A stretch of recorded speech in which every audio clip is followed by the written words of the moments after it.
Pattern आप अपनी screen पर देख रहे हैं वो है स्क्वायर विद अ डायगोनल। देखते हैं कि इसे हम किस तरीके से प्रोग्राम कर सकते हैं। अब जैसे कि हमने पहले भी देखा था कि किसी भी पैटर्न को बनाने से पहले हम उस पैटर्न की कुछ प्रॉपर्टीज को एनालाइज करते हैं। अब अगर मैं यहां पर भी बात करूं तो जो सेम हम लोगों की चीजें हैं, रोज अवेलेबल हैं, कॉलम्स अवेलेबल हैं, पिछले लेक्चर में भी ये चीज हमने देखी थी, राइट? तो इसको भी अब अगर यहां पर मैं नेम करती हूं, let me just name it by 1 2 3 4 and 5 and similarly 1 2 3 4 and 5।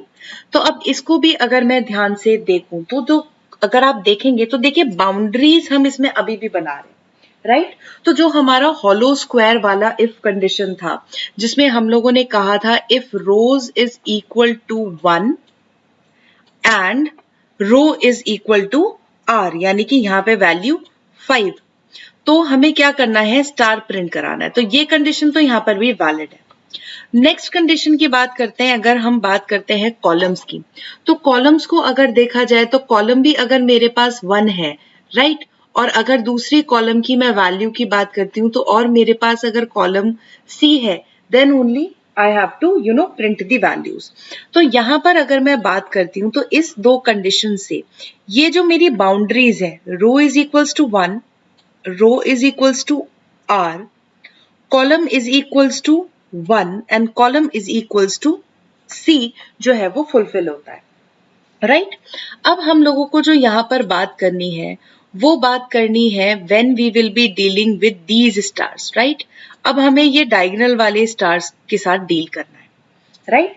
तो इस डायगोनल वैल्यूज की अगर आप बात करते हैं, जो ये मैंने ब्लू कलर से यहाँ पर हाईलाइट किया हुआ है, अगर आप इसको ध्यान से देखें तो the value of row is 2 and the value of column is also 2, right? अगर मैं इसकी बात करती हूँ, the value of row is 3 and the value of column is also 3, the value of row is 4 and the value this is 5 and here it is overwriting, right? यहाँ पे भी 5 और 5 है और यहाँ पे भी 1 और 1 है। तो this is my one diagonal, right? तो एक मेरी इफ के अंदर कंडीशन होती है if the value of I is equal to value of J, right? Now this is my one diagonal, this diagonal I am talking about. तो ये मेरी इफ की एक और कंडीशन हो गई जिससे हम लोगों ने इस डायगोनल को टेक केयर किया, राइट? अब बात करते हैं हमारे एक और डायगोनल की। उस डायगोनल की तरफ अगर मैं जाते हैं तो यहां पे अब मेरे पास डायगोनल बचती है ये वाली वैल्यूज की, राइट? अब इस वाली वैल्यू को अगर आप ध्यान से देखें तो if I do I plus J, बहुत ध्यान से देखिएगा, if I do I plus J, right? तो हियर आई, हम इसको आई बोल रहे हैं, मैंने मेंशन नहीं किया, और कॉलम्स के साथ जो वैल्यू है वो हमारी जे वैल्यू है, राइट? तो this is I this side and this is the values of J, ठीक है? तो if I do I plus J, that is equal to the value r, the value of r, here r and c are same, right? So the value of r plus 1, right? So it is not necessary कि आप r और c दोनों अलग अलग करें, enter करें. If it is a square matrix, you can work with only one value, right? तो if it is an n cross n matrix, तो देखते हैं एक बार इसे, i की value for this particular star let us see 1 plus j की value 5 is equal to 5 plus 1 that is nothing but 6, ठीक है? No issues. इसकी बात करते हैं, let us talk about this particular star 2 plus 4, now 2 plus 4 is also equal to 5 plus 1 that is equal to 6. So this is done. इस star की बात करते हैं, talking about this one, 3 plus 3, तो 3 plus 3 is equal to 5 plus 1, ये भी बिल्कुल ठीक है, तो ये वाला स्टार भी हो गया। अब 4 plus 2 is also equal to 6, ये भी यहाँ पे 4 plus 2, right? This is 4 and this is 2 and this is 5 plus 1. This is 5 plus 1 that is equal to 6.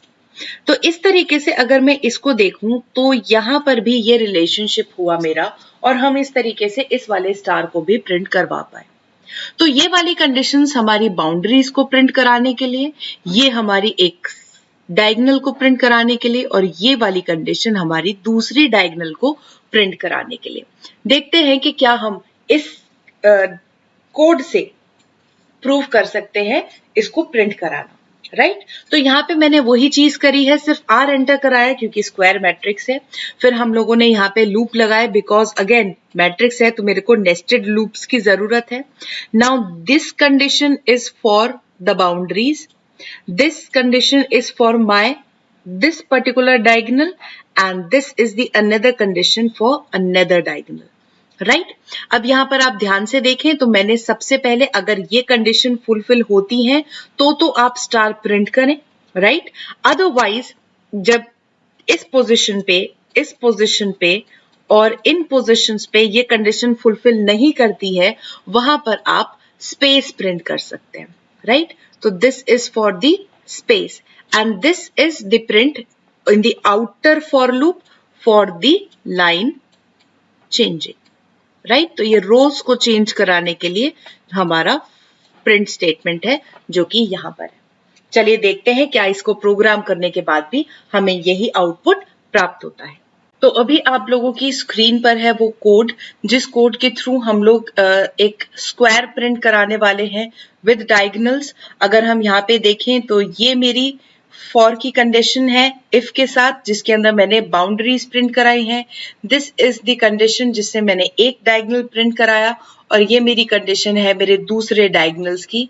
यहाँ पर मैं स्टार प्रिंट करा रही हूँ, यहाँ पर मैं स्पेसेस प्रिंट करा रही हूँ जहां पर भी कंडीशन फुलफिल नहीं होती है और यहाँ पर मैं अपनी रोज को चेंज कर रही हूँ। तो be specific with the position of print statement के प्रिंट हमने कहाँ पर लगाया हुआ है। मैं इसको रन कर देखती हूँ, राइट? और जब हम इसे रन करते हैं मैं 5 देती हूँ बिकॉज ये तो मैंने अभी दिया ही था। तो यस हमारी स्क्रीन पर ये प्रिंट हो रहा है और मैं इसको अगर कोशिश करूं किसी और वैल्यूज के साथ तो let me just enter 10 over here and you can see yes हम इसको इस तरीके से भी यहाँ पर देख पा रहे हैं कि ये हर एक वैल्यू के लिए मेरे को एक स्क्वायर दे रहा है विद डायगोनल्स। आई होप आपको ये पैटर्न समझ आया होगा। और भी सारे वीडियोस देखने के लिए बने रहिए पाइथन लेक्चर्स के साथ। Thank you.